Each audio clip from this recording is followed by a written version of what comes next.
Hi guys, my name is Melody and thanks for stopping by. Today I'm going to do a book video. I'm going to basically speak on a book that I just read, The Seven Husbands of Evelyn Hugo, and I'm going to show you some of the books that I've got for later.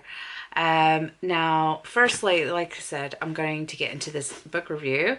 I'll read the back of it to you and tell you what it's about and tell you my thoughts on the book. Okay, so here we go. So the back of the book, its description says, reclusive Hollywood icon Evelyn Hugo is finally ready to tell the truth about her glamorous and scandalous life. But when she chooses unknown magazine reporter Monique Grant to write her story, no one is more astounded than Monique herself. Determined to use this opportunity to jumpstart her career, Monique listens in fascination. From making her way to Los Angeles in the 1950s to leaving show business in the 80s, and of course the seven husbands along the way, Evelyn unspools a tale of ruthless ambition, unexpected friendship, and forbidden love. But as Evelyn's story nears its conclusion, it becomes clear that her life intersects with Monique's own tragic and irreversible ways. Sorry, can't speak. Okay, so this book, I read this the other day. Basically, I read it within about, I think, 3-4 days. So I couldn't really put it down. It was so good. So basically, it does discuss themes that are about life and how you try to get your way no matter what it takes. It's really good about the commentary of old Hollywood and how they were unaccepting of certain aspects of life. I don't want to tell you too much because if I tell you too much, it kind of gives away the great love of her life. But it goes through, and section by section it splits in between the interviews of Monique Grant with Evelyn Hugo and Evelyn Hugo telling the stories of her life. It also puts in aspects of Monique Grant's life as well. So you learn about her and Evelyn Hugo at the same time.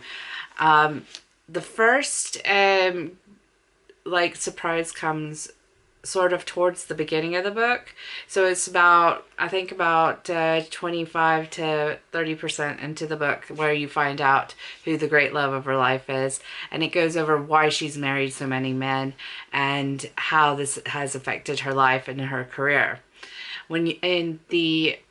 You do not find out why she has actually chosen this low-level journalist until the actual end of the book. And it is a shocking surprise.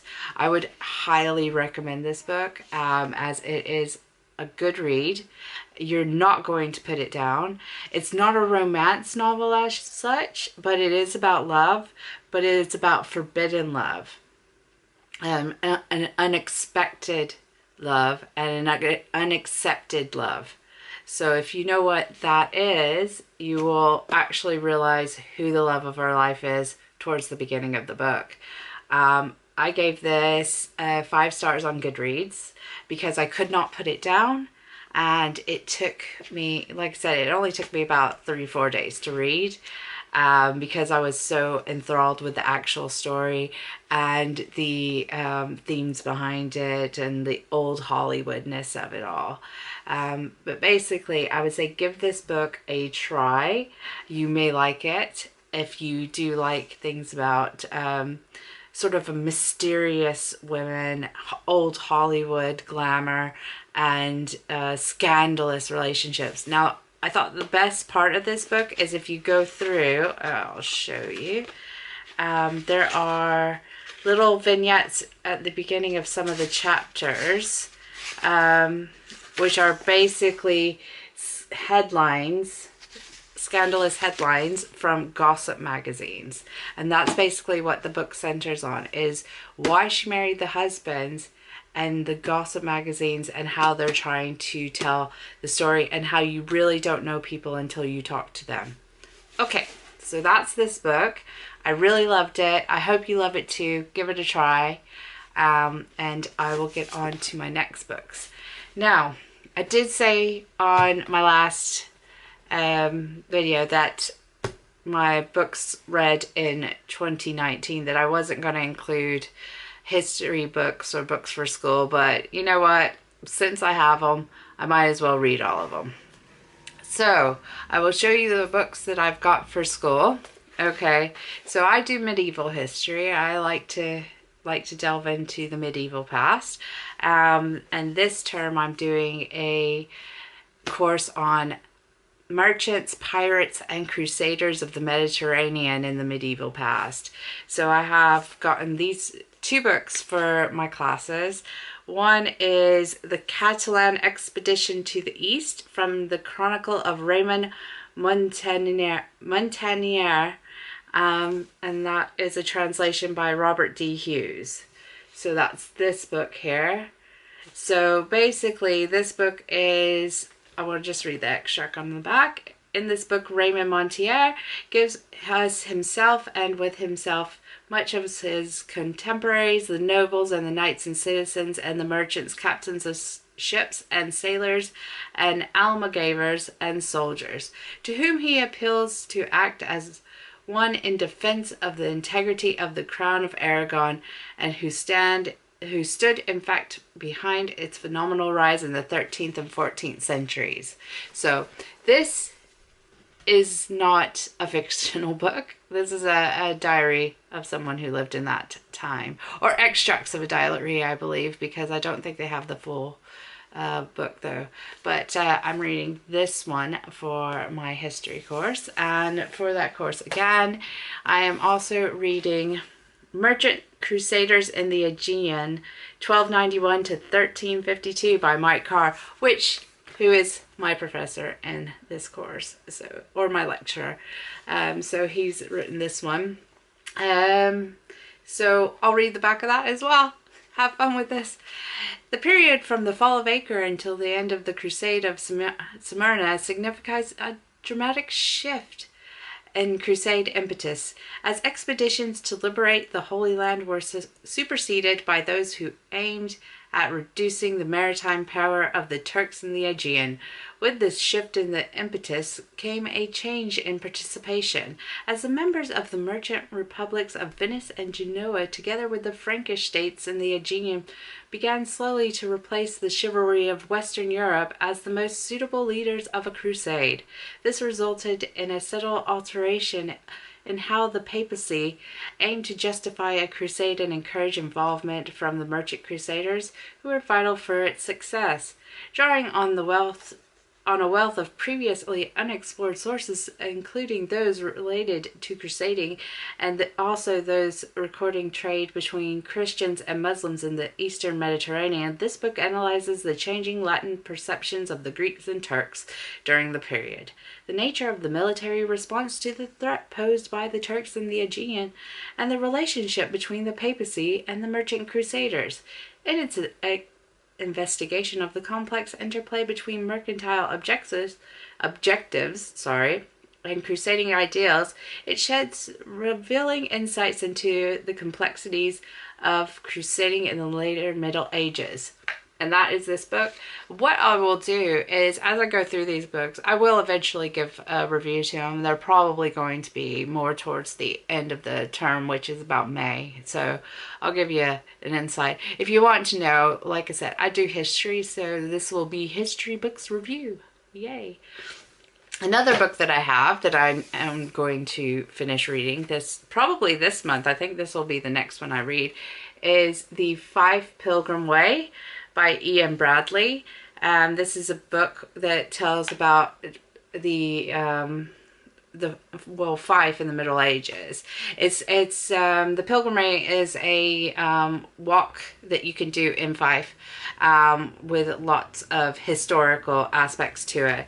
So I'm just going to read the back of it again to you, because it's easier for me to read the back than to tell you the story bit, because I haven't read it just yet. And I want to go through that with you as well once I've finished reading it.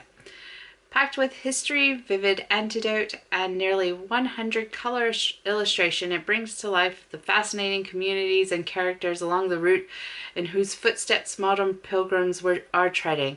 Setting off with Celtic saints such as St. Margaret from Culross and North Queensferry, marching with miners through the West Fife coalfields, and carrying on with the Covenanters and the Communists, and ending among the martyrs, relics, and ghosts of the haunted city of St. Andrews. This gripping narrative presents a journey through Scottish history, ancient and modern, with spiritual reflections along the way. So basically, this is the book I'm going to read. I will say as well as there will be a time that what I'll do is I'll do my favorite places in Fife as well to visit if you're coming to Scotland, favorite places in Edinburgh, and favorite places in Scotland in general. So that's going to be some other videos that aren't related to books, but I will read this book and I'll give you a good review on it. Like I said, I have loads of books. So the other book I have is this one. Oh my god, I love this. It's The United States of Absurdity, Untold Stories from American History by Dave Anthony and Gareth Reynolds, or Gary, if you listen to The Dollop. The Dollop is an American history podcast, which tells you stories of American history that are very odd, but puts comedy into it as well. Some of them are quite deep subjects, but the aspect is they're putting comedy into the deep subjects, making history fun and comedic. Now, I would stress, if you're a younger viewer, do not listen to this, because unless you are okay for swearing and a lot of, let's just say, sexual innuendos, it's a bit racy, but I do enjoy it, so I'll be reading this book and giving you a good review on that, and just telling you what I think about it. I probably love it already because I listen to this podcast daily, because I haven't caught up to the newest episode. My friend hooked me on it just earlier this year. Okay, so last two books. So I went to Waterstones, which is a major bookstore retailer here in Britain, and I got two books because one, they were on sale, and two, I can't go into a bookstore without buying actual books if I have some money. I don't have a lot of money, but I do try to save to get books and more things to read and do to enhance your mind, sort of thing. It's a good way to get out of your world or your mindset that you're going through. So I've gotten two books. One which says it was Book of the Year. I don't know when that was. Let me just check the book. 2 million copies sold. I got it because I thought it may be a fun read. So this was published, when was it published? Let's have a wee look. 2017. Okay, and it is called Eleanor, Oliphant is Completely Fine. Let's see, I'm gonna just read, like I said, I'm just reading the back because I haven't actually read these books. So Eleanor Oliphant lives a simple life. She wears the same clothes to work every day, eats the same meal deal for lunch every day, and buys the same 2 bottles of vodka to drink every weekend. Eleanor Oliphant is happy. Nothing is missing from her carefully timetabled acceptance, except sometimes everything. So I felt like I could read this because it just called out to me. So I want to do a review on that. And I'm going to just tell you that a lot of my reviews will be books that are not newly published, because like I said, I don't have the cash for that. And a lot of times I do book deals. And to be honest, there's so many books coming out that a lot of people may not have actually heard of them as well. So I have another book that I picked up because those were buy one get one half price. Love that.